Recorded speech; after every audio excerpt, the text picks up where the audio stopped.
All right, we are on the record in 2019 CR 12495 State versus Tamar McIntyre. Could I have parties announced for the record, please? John Hunter, Thomas Lane, for Mr. McIntyre, Your Honor. All right, it's the court's understanding from the deputy that a verdict has been reached in this case. This is what I'm going to tell all the parties who are present. Tension is sky high.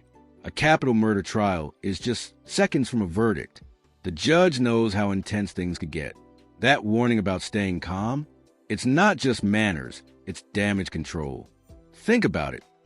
Could you stay composed if your family member was on trial for murder? Drop your thoughts in the comments. In this courtroom, there's not to be any outbursts.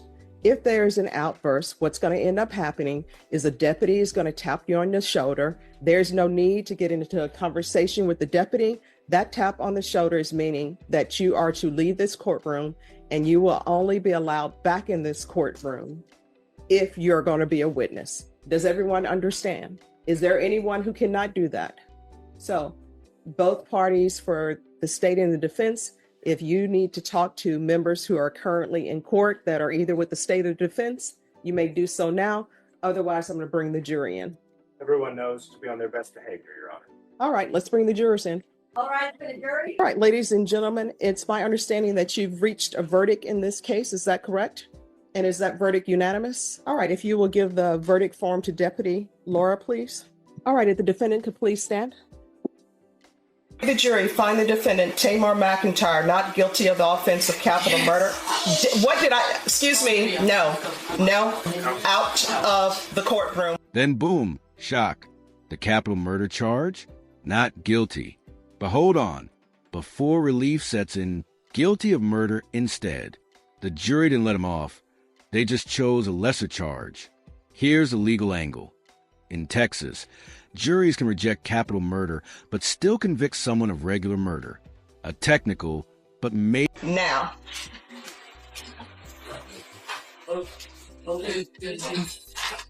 Yes. Sometimes, as you can tell, people are invested, correct? So it says the jury find the defendant, Tamar McIntyre, not guilty of the offense of capital murder as charged in the indictment. The jury find the defendant, Tamar McIntyre, guilty of the lesser included offense of murder. Does anyone wish to have the jury polled? Yes, Your Honor. All right, ladies and gentlemen, and do you want them polled as to both counts? As to the count of conviction. All right, you may be seated. Ladies and gentlemen, I'm going to ask you if, in count 2, the guilty verdict for murder, if that is your verdict, I'm going to need you to respond yes. Does everyone understand? So we'll start on this end and work our way down. Is this your verdict? Is this your verdict? Is this your verdict? Is this your verdict? Is this your verdict? Is this your verdict? Oh, yes. All right. Back row. Is this your verdict? Is this your verdict? Is this your verdict? Is this your verdict? Yes. Is this your verdict? Is this your verdict? All 12 jurors agreed. Guilty. No split, no doubt. Now we move to the next chapter, sentencing. And that's when emotions really come out. Stick around. What happens now will show exactly what this verdict means to both sides.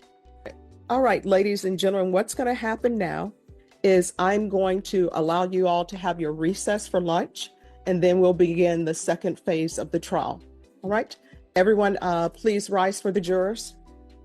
So what we're going to do is I think if we all come back at 2 p.m., that should give everybody a chance to have whatever witnesses they need to have present. So we'll come back at 2 p.m. for the second phase of the trial. All right, thank you. Oh, if you'll state your name for the record and spell your last name, please. Kayla Beverly. My last name is Beverly. All right, defense, you may proceed. Thank you, Your Honor. Good afternoon, Miss Beverly. How are you? Good, and you? I'm well, thank you. How old are you? 27. And do you know Tamar McIntyre? Yes, sir. How do you know him? That's my brother. Is he your older brother, younger brother? Younger. How many years separate you two? A year and a half to 2 years. It depends on when our birthday falls. Okay. I want to ask you a little bit about your childhood and Tamar's. Could you tell us a little bit about your early childhood? We were taken from our mom by Now it gets personal. Tamer's sister takes a stand, not just as a witness, but as someone who lived it. Foster care, childhood trauma, a system that failed. This isn't just her story, it's courtroom evidence. Here's the big question. Does trauma explain violence or excuse it? Let's talk about it in the comments. CPS, and we had to live in foster homes and bounced around a lot. How old were you when you were taken from your mother? I believe I was 5. 5. So Tamar would have been how old? Well, I believe that Tamar was 5 and I was about 7. Okay, gotcha. Before that, did both your parents live in the house? Yes, sir. Okay. Did that stop at some point? You said just you were taken from your mom. Yes, my dad was incarcerated for domestic violence against my mom. Okay.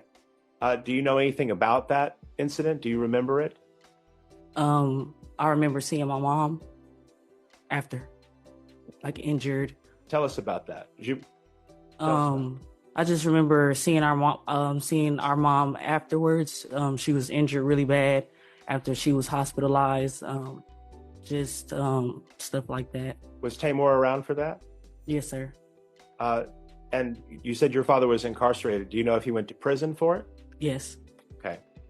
And so after he went to prison, did you all stay with your mother for some period of time, or did CPS get involved immediately? For some time, maybe a couple of years, 1 or 2 years or something like that. Just living with your mama? Yes, sir. What was that like? We moved around a lot, kind of. I think she was trying to find stability, but didn't have a lot of help. Okay.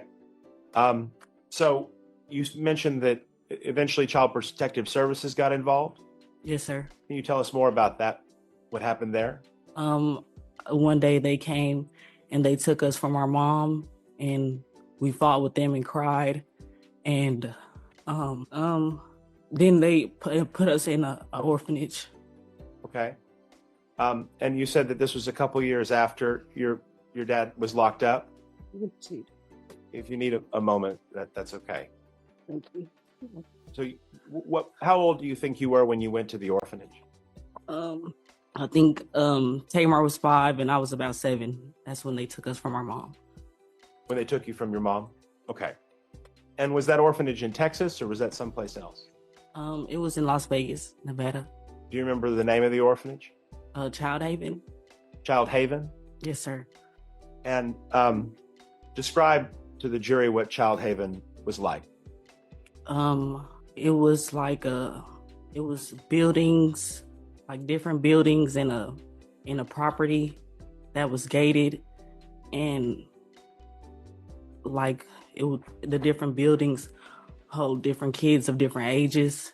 So me and Tamar were separated at that place for some time, and we were allowed to get visitation with each other, but we couldn't leave there. We went to school there, we ate there, bathed there, and sleep there. And sometimes we get visits. I think we got a visit one time. Kind of sounds like a jail. Is that fair, or is it not like that at all? Yeah, it was. It's like a jail. She laid it bare. Foster care felt like prison, torn from her brother, institutionalized as a kid. Her words aren't just part of her past. They're the defense's emotional shield. But does it work? Do our early experiences shape what happens in court? Let's debate it. How long were you there? As a kid, I didn't understand time, so it felt like a year, but it might have been like 6 months or something like that, close to a year. You're not really sure, but No, I'm not sure. Felt like, I guess. Yeah, it felt like a year. What happened to get you out of the orphanage? They placed us in a foster home. They found a foster home for us. Where was that?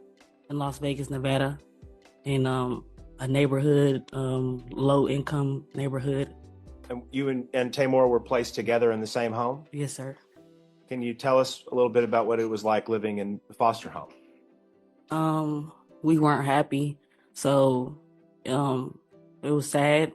We just wanted to go home. Did you have any contact with your parents? No. Did you know what had happened to your parents?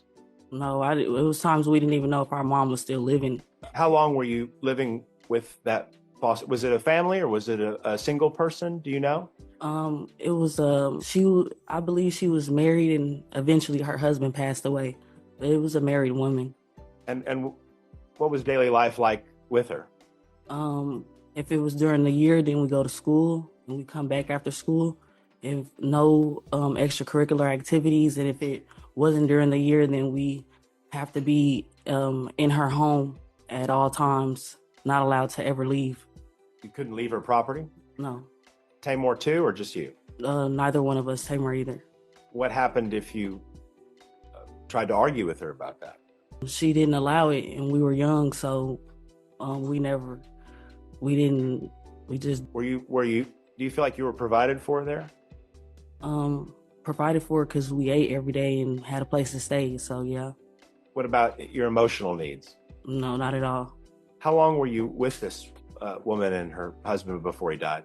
I believe that we were with her for up to 2 years at the most at one point, and then we got transferred somewhere else and sent back to her again. So over the years, we were with her 2 times at the length of time that we were in foster care. So you were transferred from her care to another foster home or transferred back to the orphanage, or how'd that happen?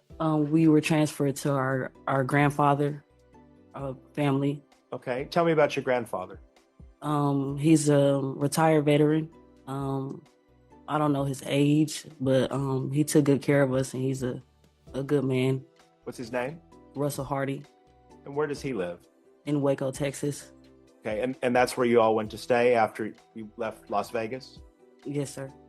And Tamor came with you, I guess? Yes, sir. Tell us a little bit about what life was like living in Waco.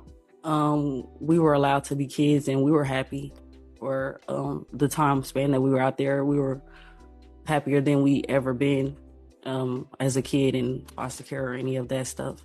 How did Tamor take it living with your grandfather? He took it better. He started to get better grades and things like that. My grandpa was more involved in his school with his teachers and stuff like that. So eventually he did start to be better, do better and be happier, like a happier kid, and more do extracurricular activities and just be a kid. And about how long did this period of time last where you lived in Waco? Maybe a year. What happened after that? They took us from our grandfather's care and sent us back to Las Vegas to Child Haven. When you say they, who was they? CPS. Child Protective Services? Yes. So you went back to Child Haven? Yes. Do you know why they sent you back to Child Haven from your grandpa's house? They never really explained it to us as kids. They just said that we would be coming back, so that it was just temporary. Did you come back? No. When you got to Child Haven, the second time, how long were you there for? Just one day. Okay, it was just one day. What happened after that? They sent us to the same foster home that we lived in before. The woman that you mentioned? Yes. Okay. What was it like when you went back to live with her? It was the same, but I feel like this time we were older and we knew it was wrong. Like What was we learned, wrong? like how she would treat us. Help me understand that more when you say how she would treat you. Maybe